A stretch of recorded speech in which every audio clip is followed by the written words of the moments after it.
নবী যখন নিজের মায়ের কবরের সামনে দাঁড়ালেন, বিশ্বনবী ছোট্ট বাচ্চার মতো হাউমাউ করে কান্না শুরু করে দিলেন।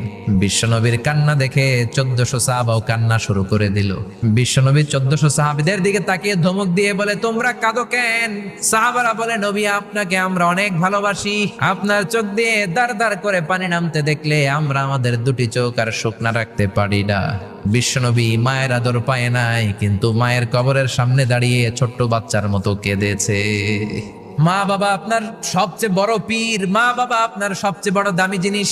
এই পৃথিবীর সব আল্লাহর ওলিগুলা যদি কোরআন খতম করে একটা গ্লাসের পানির মধ্যে ফু দেয়, আর আপনার জনম দুঃখিনী মা যদি শুধু বিসমিল্লাহ পরে আরেকটা গ্লাসের পানির মধ্যে ফু দেয়, আল্লাহর কসম আপনার মায়ের দোয়াটা আগে আগে কবুল হয়ে যাবে।